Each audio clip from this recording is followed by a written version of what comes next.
to our Event Insider series. Thank you all for taking the time from your schedule to join us here today. I am delighted to have everybody tune in. I would just like to start by introducing myself to everybody. My name is Becca, and I will be the host and moderator for today.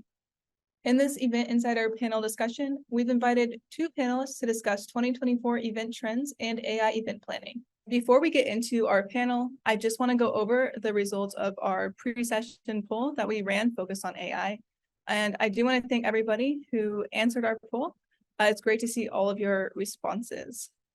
Our question for this poll was, where do you feel that AI is most effective in helping future events? So as you can see on the screen, 40% of our audience said that they believe it will help with improving attendee engagement, and 60% said they believe it will help event planning efficiency. So I'm really excited to get into these topics and definitely hear what our panelists have to say on this as well. So thank you to everybody who answered our poll. If you're interested in viewing more content for event organizers, subscribe to our channel, where we will continue to upload interviews with top event professionals and new content on the latest event industry trends. So without any further delay, I would like to welcome our panelists for today's session. The first panelist I would like to introduce to you guys is Kristin Shoop. She is the Events and Professional Development Manager at ACES. So welcome, Kristin. Would you like to introduce yourself? Thank you so much, Becca. It's a pleasure to be here. Yes, I am the Events and Professional Development Manager for ACES, which is the Society for Editing. We work with editors of any written word and just about any medium. So we do a couple conferences a year, and I'm delighted to have Whova as our platform. I've learned so much in working with your team, and it's been a fantastic option for us. And then I do educational events every month as well. So hopefully we'll have lots of great stuff to talk about. And I've been in the industry for more years than I probably want to confess, but let's just say more than 20. Awesome. Thank you so much, Kristin. It's great having you here today. Our second panelist for today's session is Ron Machamer. Ron is the Global Program Director for Talent Board. So welcome, Ron, and would you like to introduce yourself as well? Sure. Thank you, Becca, and great to meet you, Kristin. Excited to chat with you today, and thanks everyone for joining. My name is Ron Machamer. I'm the Global Program Director at Talent Board. I wear a lot of hats here at this very small organization.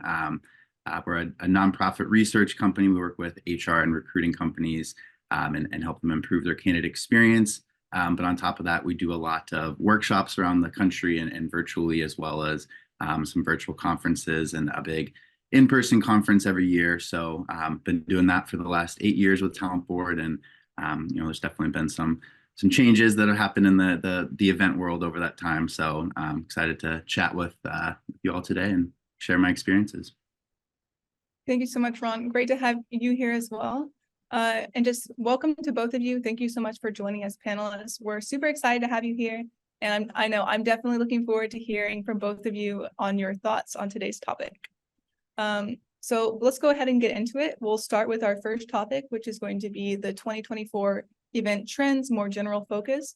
There is a lot of ground to cover here and a lot of different things that go into this, from event personalization to sustainability. So just to provide some background on the topic, I would like to begin by asking our panelists today, how have you observed the landscape of events evolving in recent years? And if there are any particular trends that have significantly shaped the way that events are planned, executed, or experienced. So Kristin, let's start with you. Great, thank you. And Ron, we have lots of commonalities. So also I work for an amazing nonprofit, and we too are a small but mighty team. So when it comes to conferences and events, it's really important to have those efficiencies and pay attention to the trends and keep up.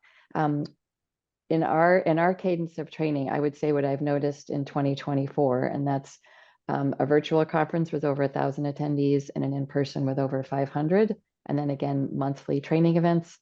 What I have noticed over the course of time, and I think I go back to how COVID influenced it, I think people have become very used to having information in advance now.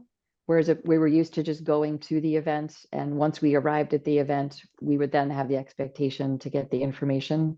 but I think now people really like having it in advance. So that kind of changes your communication cadence as well, how far out you're communicating, how you supply the materials. I know in Whova, we have the documents stored in there, and that's been great because the other expectations is you're going to digital materials, right? And again, it's partial getting it in advance, right? And you're not going to mail it. And it's also partially just having it afterwards to digest.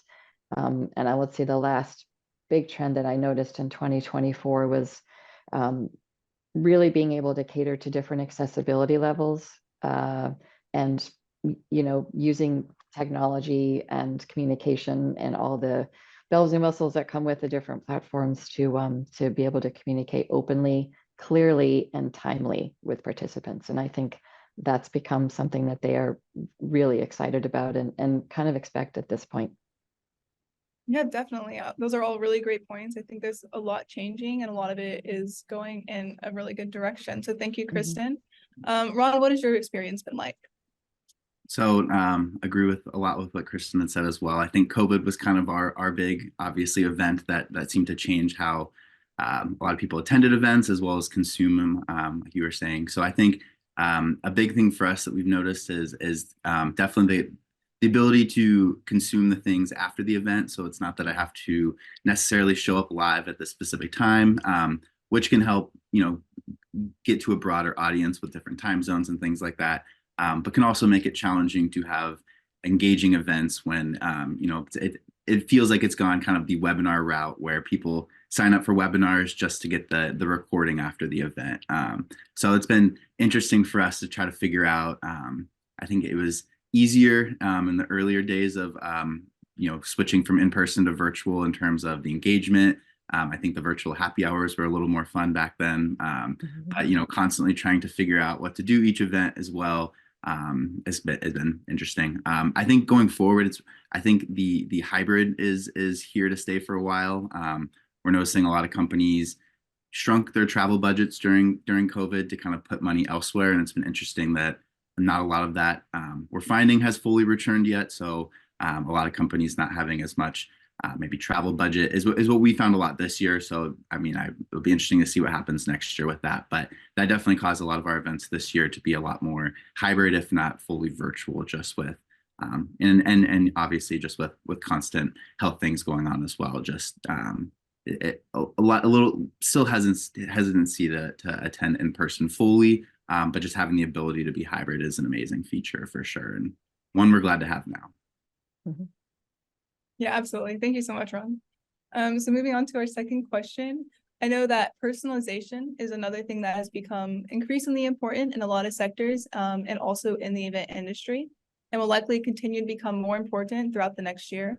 So I want to ask you both, how are event organizers leveraging personalization to enhance attendee experiences?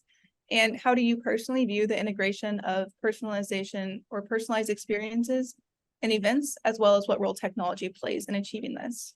Ron, we'll go to you to start.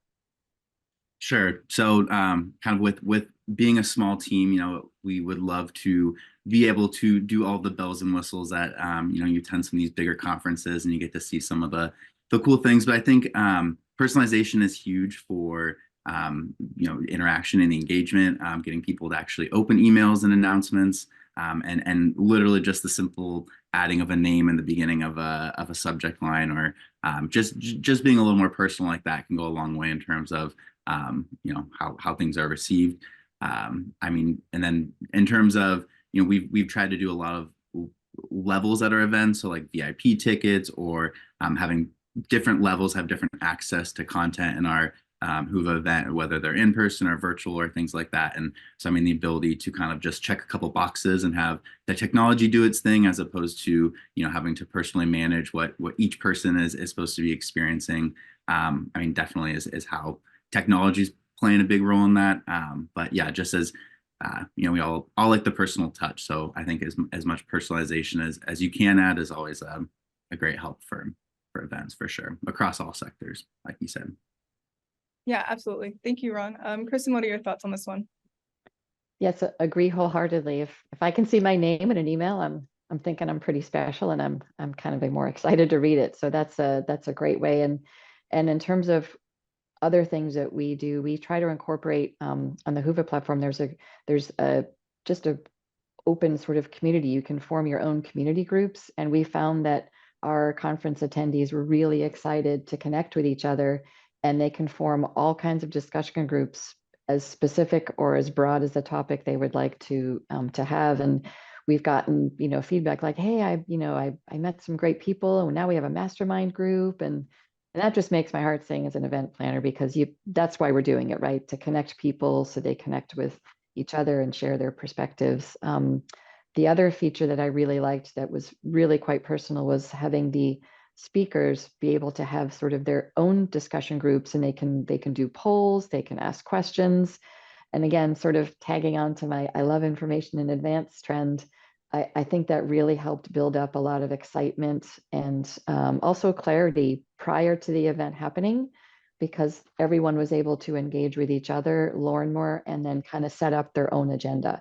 And I think that's also a huge personal fact that is just fantastic. I can set up my own agenda, I can put it on my calendar, and I can select all the sessions. And that to me is, I'm a planner, right? So that's kind of fun. But it also lets me totally, cater to my interests and my needs. And I think that's a really wonderful feature to have.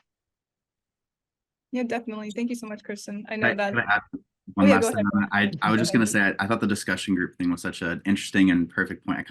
That is always one of the most organic yet engaging spots that we have in each event, which is always fascinating to see, like what, Yes. And it's definitely around like different focus groups or different around different areas of interest. So it's always fascinating to see. And like you said, that like-mindedness is helpful in terms of, getting people together and engaged and all of that for sure. Yes. Definitely. Thank you both for your insights on that. I definitely think the engagement piece and personalization tie in really closely. So thank you for sharing. Another hot topic in events, especially in recent years, has been sustainability and how events can be more sustainable. So I want to ask you both, in the age of sustainability, how are event technology trends contributing to more eco-friendly or resource-efficient events? Kristin, we'll start with you this time. Sure. Great. Yeah, it's honestly all about embracing digital technology and really using it to its full potential. So historically we would have a printed program, and of course now everything's digital, and it's in Whova. The agenda is there. You can look at speakers, their bios, descriptions of all the sessions. You can personalize, as I said, your own agenda, and that's also digital, so you always have it with you. The polls, the surveys, all of those are digital, which is fantastic. Even the gamification, right? Like instead of carrying around a piece of paper for the passport, it's all digital. You just scan the QR code. There's just a lot of mechanisms where you can have people get really engaged while staying ecologically, responsible and making the Earth still a nice place to live, right? So thank you. That's great. Thank you, Kristin. Ron, what about you?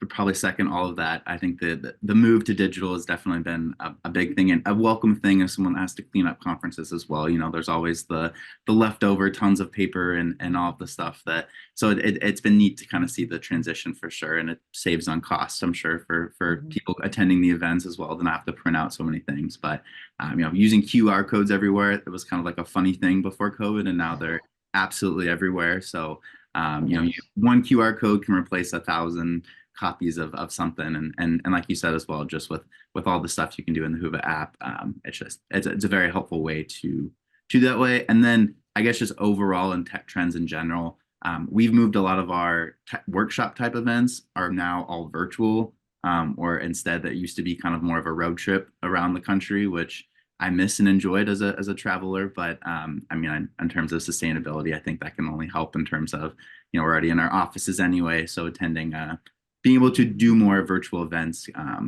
as opposed to in person can obviously be helpful. But that's my thought on there. Yeah, absolutely. Thank you, Ron. That actually ties in really well to our next question as well, which is that considering the rapid evolution, especially with virtual and hybrid events, how are event technology trends adapting to meet the changing needs of organizers and attendees? So Ron, we'll continue with you and then we'll go back to Kristin. that sounds good. And I guess I'll just pick up on my last thought. But I think just the evolution's been great. We before COVID, we had tried running our own virtual conference with just using a Zoom link and having a 4-hour Zoom session, basically, where we tried having people speaker. It was a whole kind of funny event, and we didn't have a lot of engagement. It was obviously just kind of like a webinar that lasted 4 hours. So the fact that virtual's come a long way, the fact that you can consume the content when you need to and when you're able to, as well as just all of the engagement that you can do, has helped a ton when you can't do in-person events and you have to switch. And then, like I said, just being able to pivot is obviously huge with never really knowing what's going to happen in the next few months or throughout the next year. Just having the ability to give a lot of content and a great experience still while being virtual is an amazing capability, and one that we could only do with Whova and offer that for sure. So Thanks, Ron. Kristin, what are your thoughts? Well, first, I just have to say, long live the QR code. It really it's a total, because it gives access to all different digital resources, which again, in the evolution of how technology has really changed the meeting landscape, it truly has opened it up really to global attendance, right? Because you can join, and it might not be the greatest part of your time zone, but you can still join. And I think the information digestion process has also changed, because again, we're giving information ahead of time. We're able to cater to, again, different accessibility needs. And to Ron's point, once the event is concluded, the access to those materials is ongoing. So you can continue to deep dive, revisit, take your notes, and really maximize your return on investment from attending the event. So which I think is fantastic.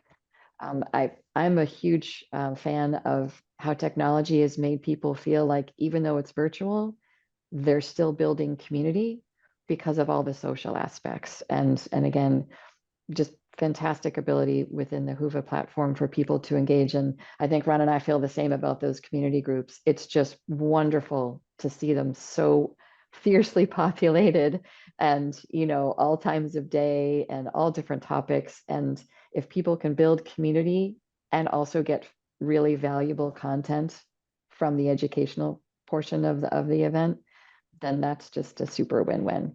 So it's been fun to see that. Yeah, absolutely. Thank you, Kristin. And I guess we can continue on with that thought. So I'm going to go back to you with this question. Considering the gamification trend, how can event tech be creatively used to make events more interactive, more competitive, encourage attendee participation, and just get people more excited? Oh, I love that one. So we have a really lovely just conference and membership base. So they really get excited to be together. And so we use all the features that we can in Whova. We do the photo contest. We do the passport contest, which is wonderful for the exhibitors and the sponsors, because it really helps, encourage people to stop by their booth, learn more about their product or their service. And then of course they're playing a game, and they're eligible to win one of our prizes at the end for that, because we do the random drawing. We do the leaderboard competition as well, which is again just how much you're engaging, you earn points for that, and they love that. And of course it changes all the time, and it's honestly, it's just fun to see it all happening at once. So love the features that Whova can offer to, again, make a virtual experience really feel engaging and like you're building community, even though you're not sitting across each other from a table, which is great. Yeah, for sure. Ron, what about you? Yeah, I agree with all that. We are huge fans of the passport feature. We use that for in person and virtual. It's just a great piece to have.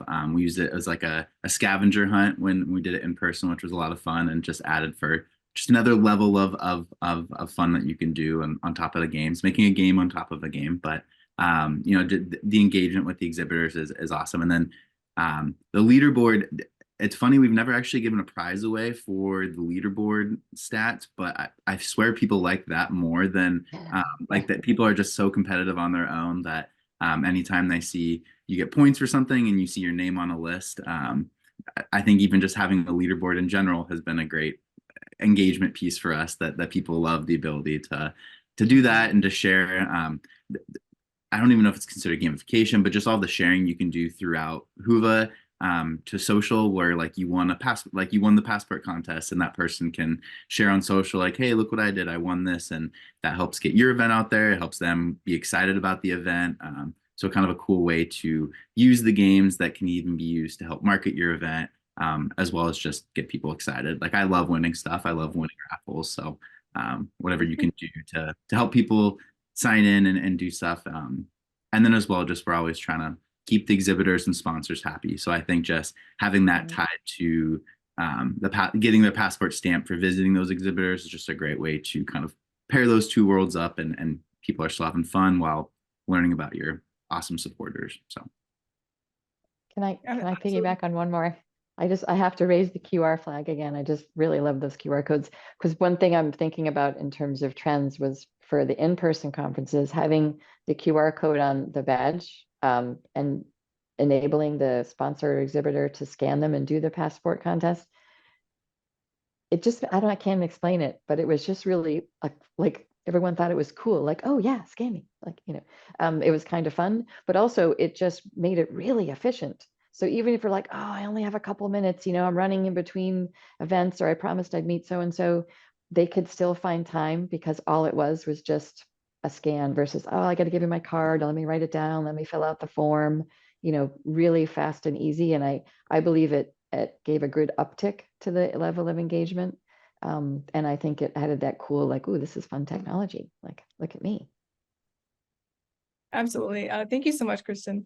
Our last question on this section before we move on to AI is, what specific features or solutions would you guys include in your wish list for any upcoming event technology? So like basically anything you think that current event technology falls short in addressing any key aspects of event planning. Kristin, we'll start with you again. Sure. Oh my gosh. You guys actually do so much. I think just what's going to happen very organically is technology is just going to keep getting better and better and more streamlined and more efficient. And the hope from the meeting planner side anyways, as the user, would be possibly providers could just have an opportunity to maybe bundle different services together, and sort of reorganize their what they're offering as a bundle and sort of what's a la carte.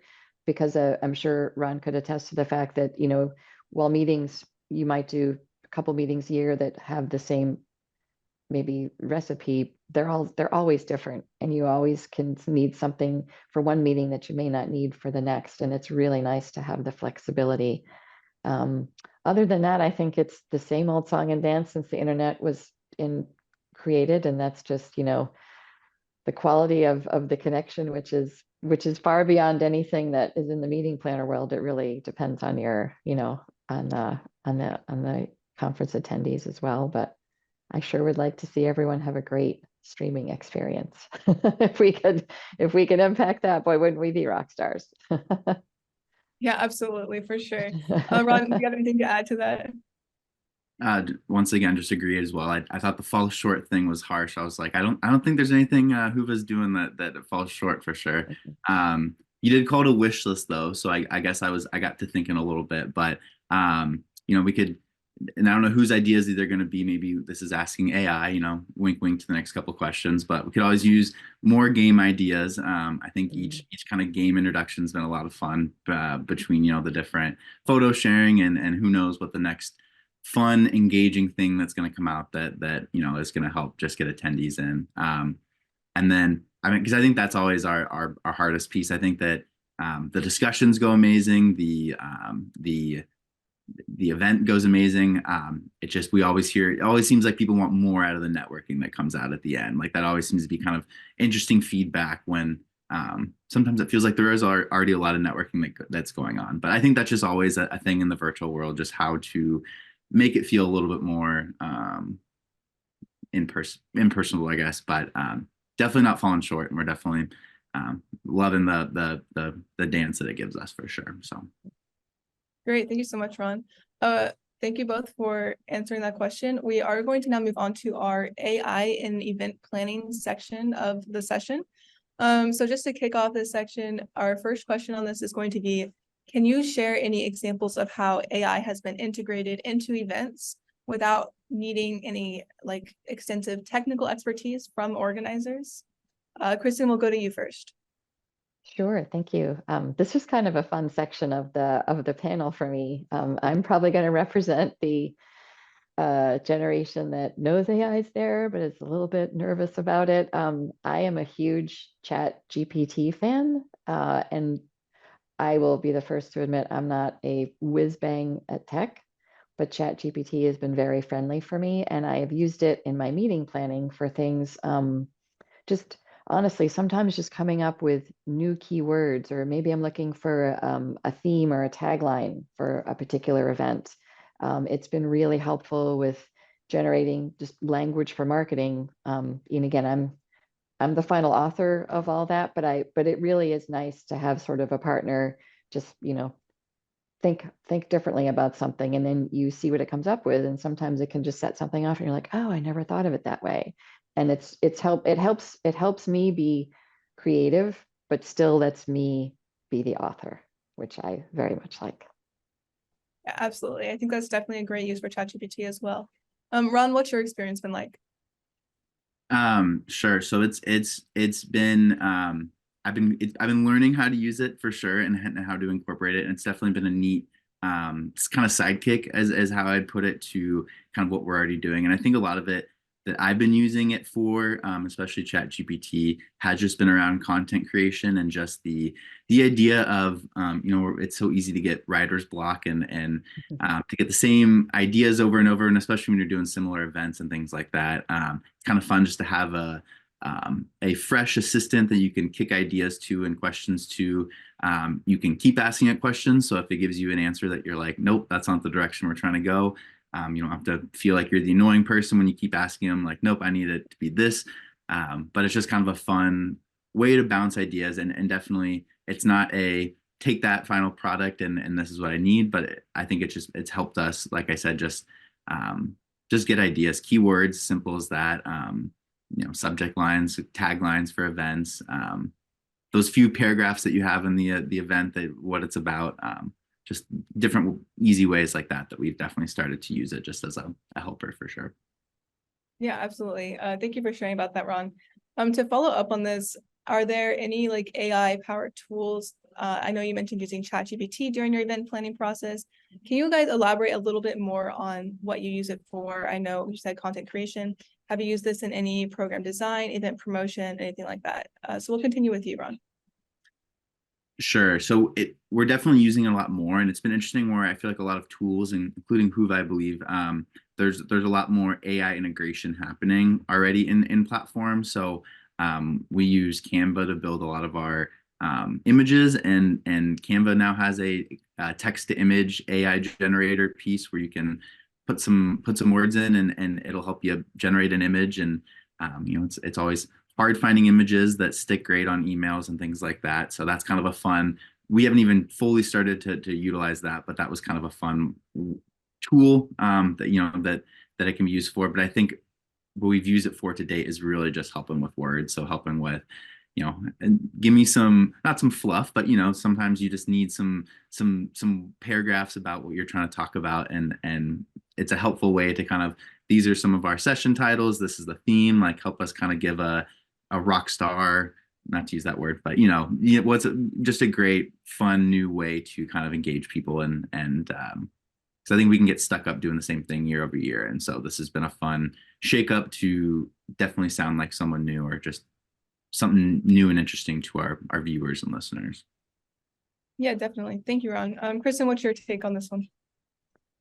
I'm in the same boat as Ron. I really value using it for content creation. And again, for me, it's inspiring, right? You just get creative and you get inspired by different things that come back.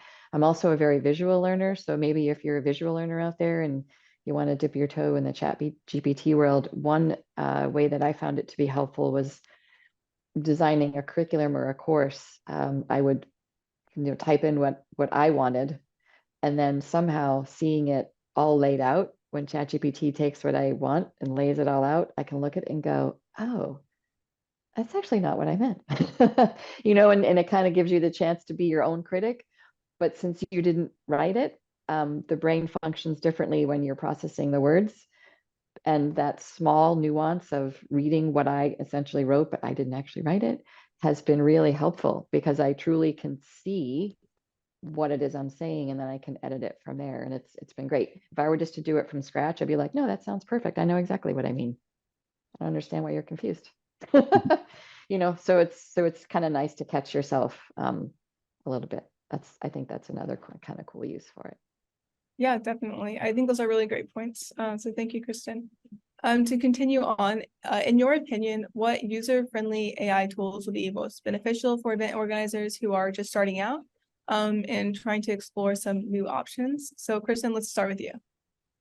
Sure. I would go with what's been tried and true, I think, between Ron and myself is just use it for things where you already have a good level of confidence and just say, hey, I'm looking for a new tagline. I'm looking for a theme. And these are sort of the ingredients I have so far. Maybe a marketing content. Maybe you're going to send an email and you want to make this sound really exciting and you've already sent 17 of those emails and you really need this one to sound fresh and look fresh. I love Ron's idea about, and I haven't graduated to it yet, but using the text to create images. That for me would definitely be a level 2. But again, even just creativity and idea generation, I think it's an excellent partner for that. And you already know your event, so start something where you have a pretty good foundation and just see what it says, and then slowly build your, kind of build your trust and how you process what it comes back with.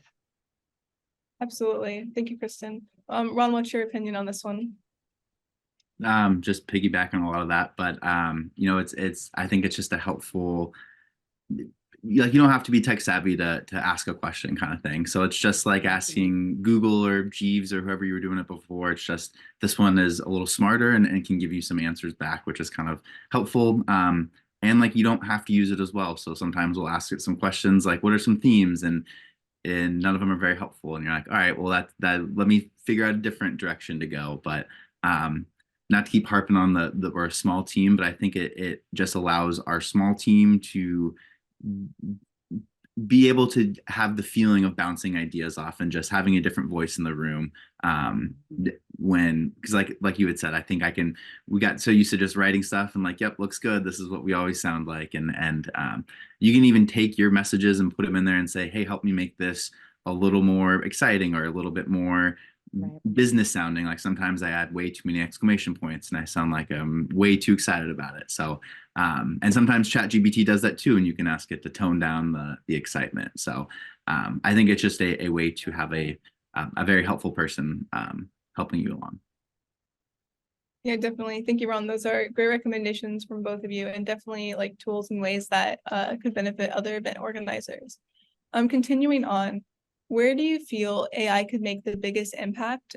So I guess some examples would be in enhancing or personalizing attendee experience, improving event logistics efficiency, improving sponsor or exhibitor ROI, or just optimizing event promotion efforts to get more registrants. So Ron, we'll start with you. So my funny answer is just going to be yes, because I think it does all of those things. I don't know which would have the biggest impact. I think each one can definitely be very much impacted by AI and kind of greatly improved. Maybe if I had to pick one, and at least what I use it for, it would definitely just be optimizing the event promotion and just helping me, like I said, just get different ideas, different strategies, different ideas on how to get our event out there, which can help improve sponsor and exhibitor ROI because we're getting it out there more and things like that. But no, I mean I'm still even just learning how to use it in its full extent, and I'm sure it's going to keep growing and learning on its own too. So I'm sure each of these areas will definitely be impacted in a great way for sure. Yeah, definitely. Thank you, Ron. Kristin, where do you think the biggest impact will be?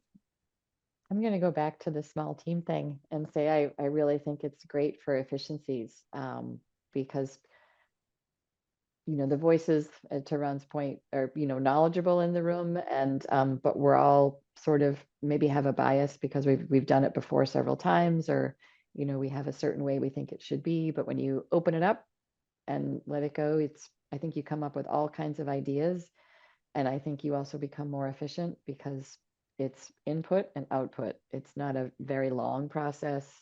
It's pretty fast.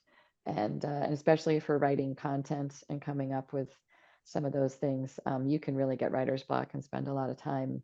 And I do think running something through that's a agenda, a timeline, a curriculum, a course outline, I do think that also streamlines the efficiency because you can see it in a different way than if you penned it yourself and then make your choices and keep going.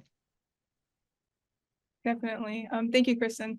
I know that that seems to be about where our audience is at as well coming into it today, because most of them were also agreeing that efficiency is where they expect the AI to help out the most. So thank you both for your insights on that one.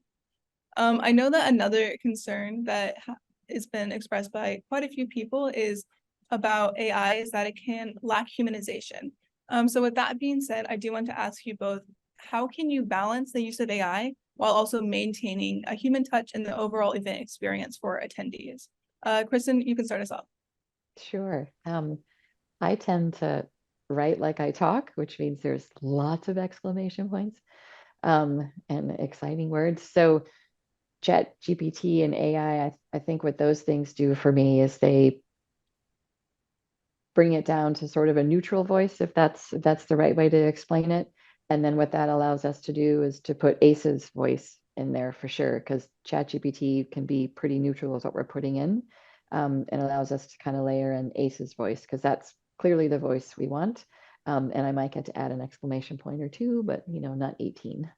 And so it kind of comes out, it always comes out sounding like ACE's. And that's what I think is what is not threatening about AI is it's a tool. It's not going live. It's not representing you. It can just be an option. And as Ron has already said a couple of times, maybe it's coming up with stuff that is absolutely not applicable. And you have the right to say, no, thank you. And move on. So the human touch, I think, will always be present. It's just an opportunity to think about something a little bit differently. Yeah, I think that's a really great perspective. So thank you for sharing, Kristin. Ron, what are your thoughts on this one? Agree with that. I think it's using it as a starting point is always great, but you have probably already been marketing to your audience, and you probably already have a voice or something you sound familiar. So if you just copy and paste what it gives you and put it in there, it's kind of like when those teachers catch kids for plagiarizing. This sounds nothing like you've ever sounded before, and all of a sudden this you sound this one way, and so I think that is just the easiest way. It's not like you said, it's not your final voice. It's definitely just a helpful starting point, but then you get to add your language, you get to add maybe a couple exclamation points like I do, and you as well, but there's still that where you need to add your touch to it. But it is a tool. I think that's the great way to look at it. It's something to empower the team, to help the team with efficiency and all of that. But it is just a tool to make you better, not to replace you, not to replace team members. It's just to, I think, to help them, just make things better with what you currently have. Absolutely. Thank you, Ron. Those are great points from both of you. I really appreciate your insights. So we are approaching the end of our panel discussion, so we will have one final question. I want to remind our audience that we will have live Q&A after the panel ends. So if you have any questions about AI or event trends in general, feel free to post them in the Q&A tab, and our panelists will be more than happy to answer them for you after we finish our panel session.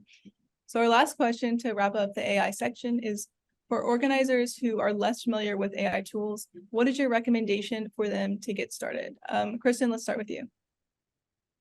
I'm going to go back to my content creation idea, because it allows you to absolutely be the author of anything that goes out with your organization's name on it, but just using it as a tool to maybe inspire you to have some different keywords, or maybe even organize the information a little bit differently than you normally would.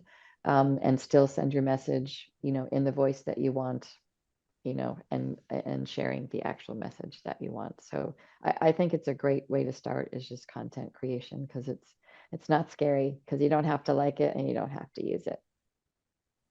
Definitely. Thank you, Kristin. And we'll close out our panel discussion from hearing from Ron on this question. So go ahead, Ron.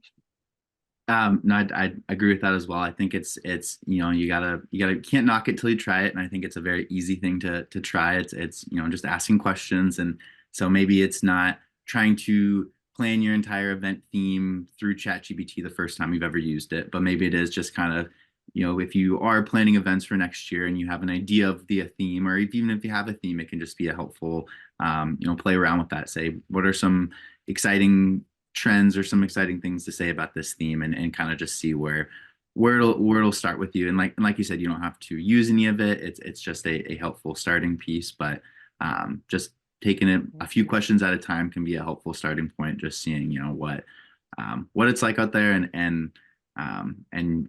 we've started with just a few things, and now we use it for a lot of our stuff, and just trying to figure out more ways to just get ideas, get new keywords.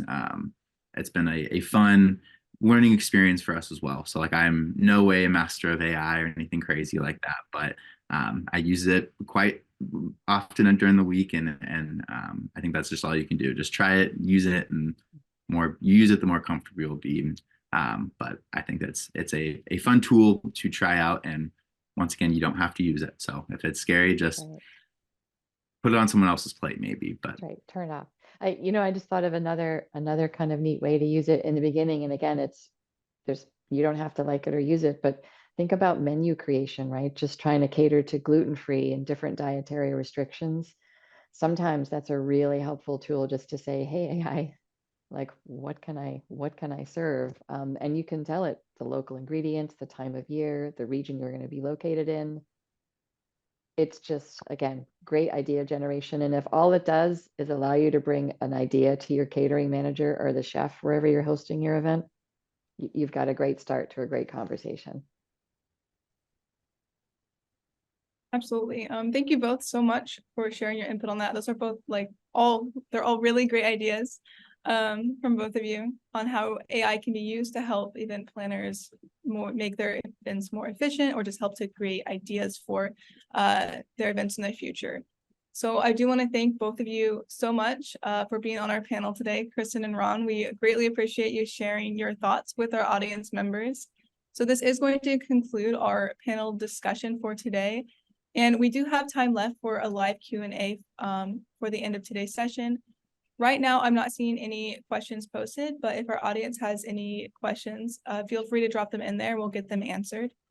In the meantime, I would just like to, once again, thank our panelists so much for joining. And if you have any last thoughts to share, or anything you want to share with our audience that we haven't covered yet, I do want to give you both the opportunity to do that as well. Thank you. Well, I'll just dive in and say it was a fun conversation. Ron, it was great to do it with you. Anyone that's on a big team, small team, I think there's amazing opportunities to try to experiment with AI in terms of our AI portion of the discussion. And I would really, love to see anyone's comments on what trends they saw, in the past year of meeting planning, because I've definitely noticed the interest in more communications and more information easily accessible, and then the digital resources, being held on to for a little while after the event. So I think Ron and I saw a little bit of the same, but it'd be interesting to see if other people experienced it too. No, I agree with that. And thanks, Becca, for having me on. And thanks, Kristin, for the discussion. That was a lot of fun. And, I know we're similar, but definitely different industries. But I know it's always neat to talk with event planners and hear that it's pretty similar across the board for what everyone's looking for, and the experience they're looking for, and all of that. So that was great to touch. And yeah, I think that just have fun out there with the AI, everyone. And it's not big and scary, or at least it's not yet. So enjoy it while we can. But I think it's just a fun way to help the team. And yeah, I enjoy it, and happy to discuss with anyone if there's any questions or anything like that. But genuinely enjoyed the discussion today. So thank you.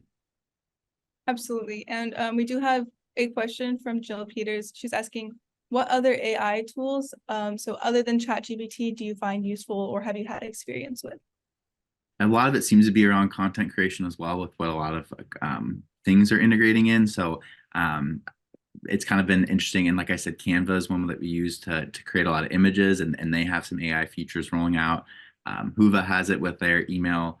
I believe it was email creation for sending out invites for, or maybe that's a feature that was coming. I thought I saw something, but I think it's really just been fun to see what has been coming out. I don't have any real specific outside of ChatGPT. That's kind of been my hot topic for me. But I actually, now that I said that, there is a ChatGPT Gmail plugin that it's done, where it just like a helpful right next to me, where it's like hey, I want to write an email about this, this, and this, and it's just a helpful plugin that helps me use it a little closer than a website. But yeah, that's what I've been doing so far. For sure. Yeah, and I will just follow up and say, there's an AI for almost any specific use that you would want to find one for. So there's an AI tool that's better for social media than there is for, just general prompting. And I think you could, if you just Googled it, matter of fact, I found an article, earlier this week on it. They had an article on the best AI chatbot for a very specific use in industry. So I think you can get really specific and try a lot of different things if you had the need to. The only other thing I would add is ChatGPT has the free and the paid version. So the 3.5 versus the 4, which is paid. And again, it really depends on your use of it. So if you need current information and you need the response to have access to all the latest and greatest on the internet, or at least close to it, then you would have to be a subscriber to it. If you're looking for just general information, general prompts, and general help, then I think the free one works quite well. And I know there's nuances in each of the other options too, but I just happen to know about ChatGPT's. Absolutely. Thank you, Kristin, and thank you, Ron. Thank you both. I think those are great places for organizers to start with it. And there's definitely a lot of tools out there that are available for different areas of event planning. So I'm not seeing any other questions coming in right now, so we can go ahead and wrap up a little bit early. So Ron and Kristin, thank you again for being a part of our panel and speaking on our panel. We greatly appreciate both of you for sharing your tips and your thoughts on what 2024 is going to bring to the event industry, as well as AI and where to start with it and how to use it.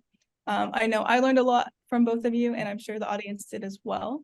So other than that, thank you all once again for joining, and have a wonderful rest of your day.